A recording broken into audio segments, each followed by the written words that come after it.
গতকাল বিরোধী দলনেতা শুভেন্দু অধিকারী তিনি এই যে কলেজে কলেজে দাদাগিরির একটা ঘটনা, মনোজিতের মতো ছেলেরা যেভাবে কলেজে কলেজে প্রতিটা কলেজে কিন্তু মনোজিতের মতো ছেলে দাপিয়ে বেড়াচ্ছে কেন, যার জন্য বিরোধী দলনেতা শুভেন্দু অধিকারী তিনি কিন্তু গতকাল প্রেস মিট করে ভাইপো গ্যাং নাম দিয়ে যে রাজ্যের বিভিন্ন কলেজগুলিতে যে এই মনোজিৎ মিশ্রের মতো ছেলেরা মানে কীভাবে তাদের গ্যাং চালাচ্ছেন সেটারই কিন্তু 50 জনের তালিকা ভাইপো গ্যাং নাম দিয়ে বিরোধী দলনেতা সে কিন্তু প্রেস মিট করে সবার সামনে নিয়ে আসলেন, একদম পুরো নাম পরিচয় দিয়ে কোন কলেজে আছেন।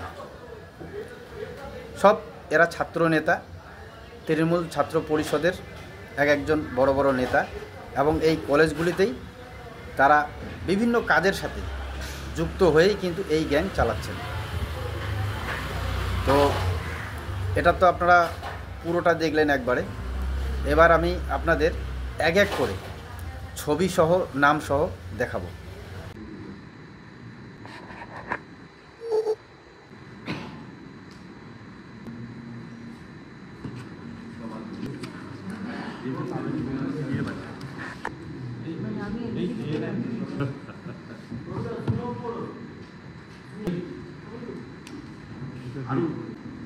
আমাদের বাংলাদেশে কাজ করে সফল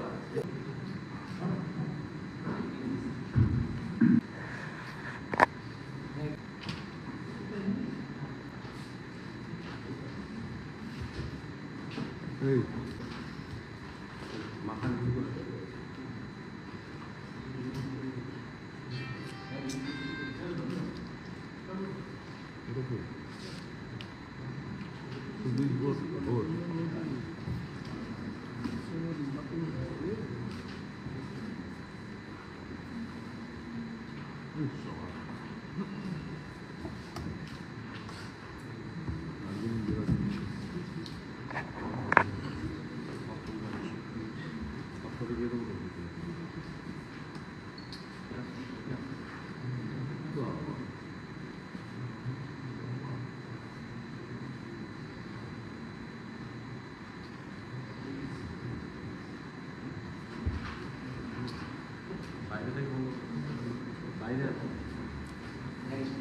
ওখানে এসিটা বন্ধ করে দিন।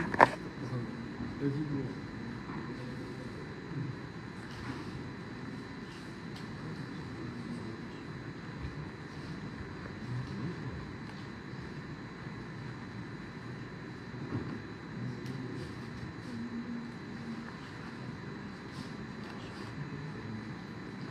সব বিখ্যাত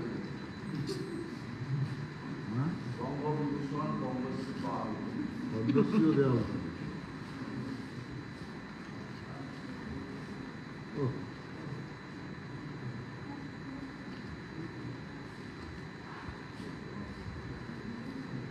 নবে 50 দিলাম, লাগলে আরো অনেক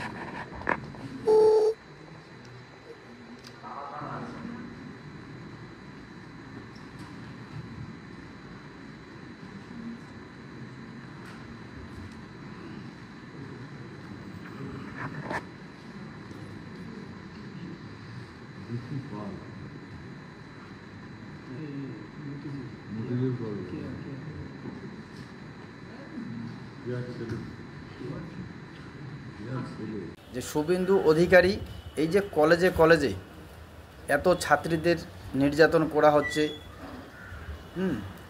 এদেরকে হেনস্থা করা হচ্ছে, কোথাও র্যাগিং করা হচ্ছে, কোথাও ধর্ষণ, কোথাও মানে কি বলা যাবে।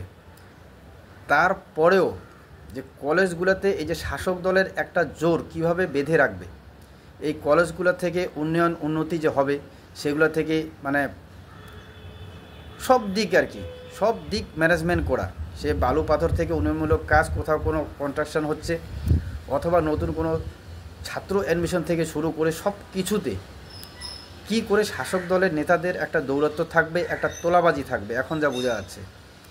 এবং শুভেন্দু অধিকারী যেহেতু বলছেন যে ভাইপো গ্যাং, মানে রাজনৈতিক দলের সাথে এদের যুক্ত এবং এরা তৃণমূল যুব মোর্চা, তৃণমূল ছাত্র পরিষদেরই নেতা এবং এদেরকেই এই সব জায়গায় চাকরি দেওয়া হয়েছে অস্থায়ীভাবে। মানে কিভাবে শাসন ব্যবস্থা, মানে কিভাবে শাসন ব্যবস্থাকে সব জায়গা থেকে কন্ট্রোল করতে হবে, এটাই হচ্ছে কথা।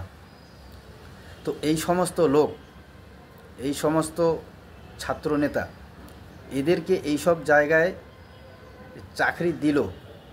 এবার এটার যদি তদন্ত হয় তাহলে বোঝা যাবে যে এটাতেও কতটা দুর্নীতি হয়েছে। কারণ সব জায়গায় তো এখন টাকা, কারণ পার্টির একটা জায়গা নিতে গেলেও একটা ব্লক সভাপতি, এর আগেও আপনারা শুনেছেন, সেইখানেও তো টাকা দিতে হচ্ছে। তো তৃণমূলের ছাত্র পরিষদের নেতারা এই সমস্ত জায়গায় চাকরি পেয়ে গেল, সেটা কি করে সম্ভব? এই সমস্ত জায়গায় যোগ্য অনুসারে আর জনসাধারণ কি ছিল না? পশ্চিমবঙ্গে কি আর অন্য কোনো মানুষ নেই? নাকি এটাই বোঝাতে চাইছে যে যারা দলের হয়ে কাজ করবে, সেনা হয়ে কাজ করবে, তাদেরকেই আমরা এই সব জায়গা দেব? তাহলে সাধারণ মানুষ কি অন্যায় করলো, যারা শিক্ষিত, বেকার, যারা ঘুরে বেড়াচ্ছে? যাই হোক বন্ধুরা, আপনারাও ভিডিওটি দেখলেন, তবে এর প্রতিরোধ কী করে করা যাবে, এটাও একটা ব্যাপার।